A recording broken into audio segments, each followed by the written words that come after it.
Good morning, Hoppers. This is Mrs. Sutliff with your writing lesson for the day. Let's hop right in with our learning targets. First, I can organize my essay to make a paragraph for each of my reasons. Then I can elaborate on my reasons by telling a story to provide evidence. And then finally, you need to know what evidence is by the end of today's lesson. Let's hop right in. Hoppers, we are using the OneDrive as our building frame. It's a way that we can have digital note cards or file folders to keep everything organized and to help our essay, when we're all done, have structure. If you have questions about how to use the OneDrive more effectively, please let me know. There's so many resources out there to help you to make sure that you are using the OneDrive to its potential. There's just so much that you can do with it. And I'm super excited that we have the chance to use it this year. Okay. I'm going to take some time right now to talk about evidence. It's that last learning target for the day. It's kind of hard to talk about creating evidence if you don't know what it is first. So I just want everybody to not get confused about the difference between evidence when you're writing and text evidence while you're reading. Okay, they are so incredibly different, and I am using the same word to talk about them, and I know that can be confusing. So just make sure you're paying attention. Am I writing right now? Well, then I'm using this kind of evidence. Am I reading right now? Well, then I'm citing text evidence. And that's different. I'm not going to talk about citing text evidence today. I'm going to talk about writing evidence. Okay, I know this is a little blurry, and this is in your booklet too. So if you want to just open your purple booklet to the I Love Ice Cream boxes and bullets frame, this is just a reminder. Reasons are your bullets. Okay, you have to give a claim, your thesis statement, and then you have to support that claim with reasons. Evidence is related to reasons.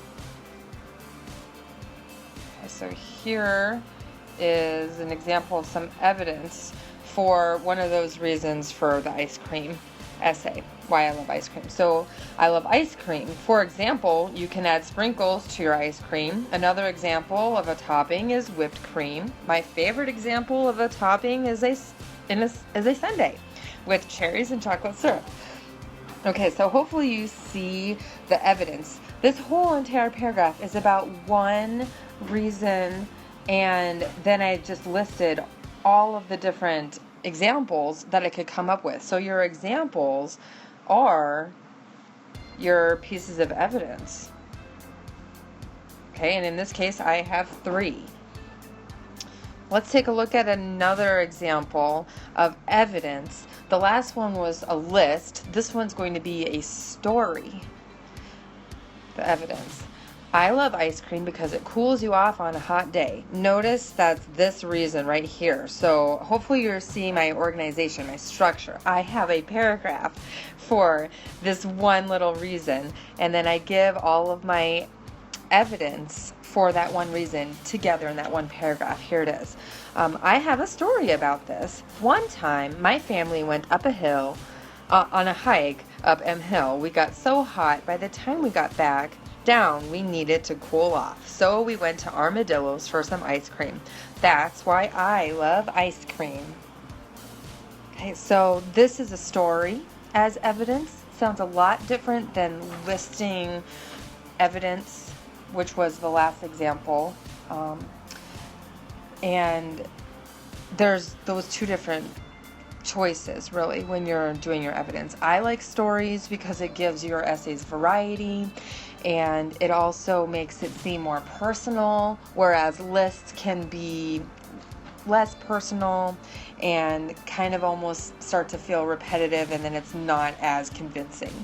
So it's up to you which you'd like to use, but I want to teach you a little bit more about using a story for evidence. Okay. Before you try this, I'm just going to go over some guidelines for writing mini stories and essays. Remember, they are called mini stories, and the reason why I bring that up is because you're not writing a narrative. We are done writing stories, but we can still use stories as evidence within essays. So you've seen an example. I'll just go through the guidelines and then I'll give you some more examples and I'll do one for you. So first, you need to include some sort of transition into your story just to warn your reader that you're going to start telling a story to convince them. So here's a story about this. This is a really simple one. You can think of plenty of other ways to transition into your story, but that one's pretty straightforward. Then the story needs to have a beginning and a middle and an end, but it still needs to be a mini story. So you might have one sentence for your beginning and then one sentence for your middle and then one sentence for your end. So that will keep it mini, really short. Okay. Then the story needs to be told to reveal the part that connects to your box and bullets. Your box, again, is your thesis statement. It's your claim. It's what you're trying to convince people to believe. And then your bullets are your reasons. And you're going to be writing this mini story for one reason. One reason that has this story as evidence. And it needs to be connected. And you need to just come out and tell us how it's connected. And that will make sure that is really good evidence instead of just rambling. We don't want to sound like we're rambling, right? And then finally, at the end of the story, you can write a sentence that connects the story back to your reason. It might start with a sentence starter, and that's why, or it could even be repeating your thesis statement. That's why I like ice cream, right? Okay, so you might remember on Edmodo, we did a sample essay together, and I gave you the topic and I asked people to use the elaboration prompts to come up with ideas about that topic. We're going to do that again with the same topic.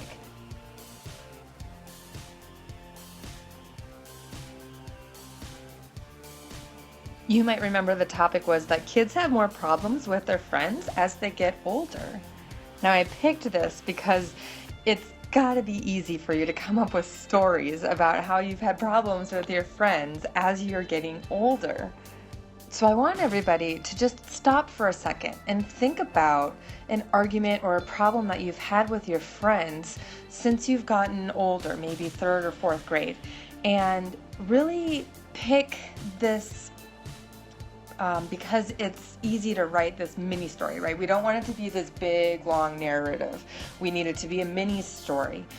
And we're going to start, remember, with I have a story about this.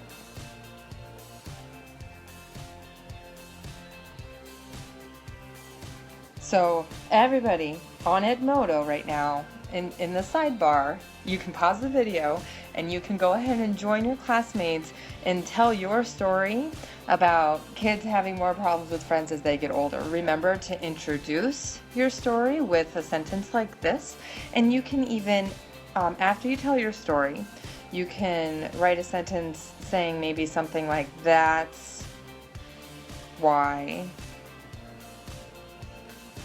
and then finish with your thesis statement. That's why kids have more problems with friends as they get older.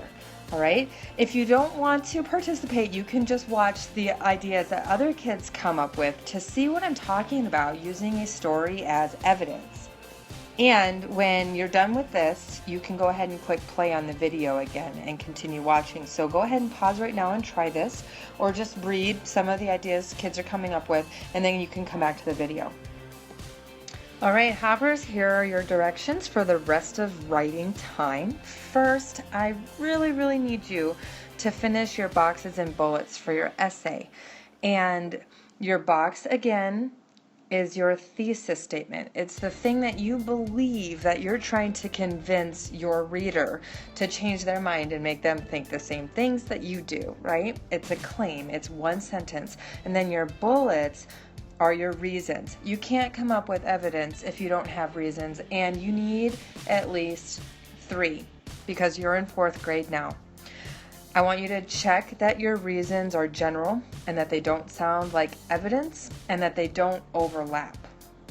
They need to be completely separate reasons, and you might have to sit and think for a little bit if you don't already have these 3 reasons. Really push yourself, challenge yourself to get some reasons that don't overlap and aren't too specific that they're evidence, okay? Then when you're done with that, and that's on the OneDrive, make sure you've got that on the OneDrive. It doesn't need to look like a box and bullets, but it can, okay? If you actually want to put the bullets in, you can, but you don't have to, okay?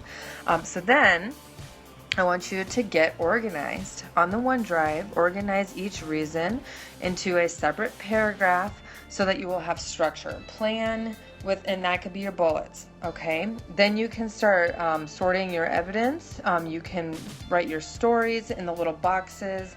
I'll show you what that might look like. You could make your lists if you want to do more lists, but I would really strongly encourage you to do a story today. And you can just put it in one of your little, it's almost like a sticky note on the OneDrive. Just type it in a little box and you can move it later. We're still brainstorming, we're still generating ideas, so don't delete anything. And write it down. Even if you don't think it's a really good idea, write it down anyways, because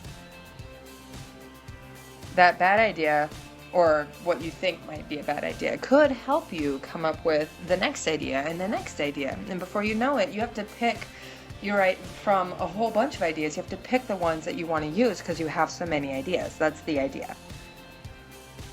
Okay, so just really quickly, this is an example of what your brainstorming today might look like. There's no box and bullets on this page. It's just the listing and the story, evidence, and it's still a work in progress, okay? It could look a little sloppy. It might be a little messy. That's okay. You're just trying to get your ideas down.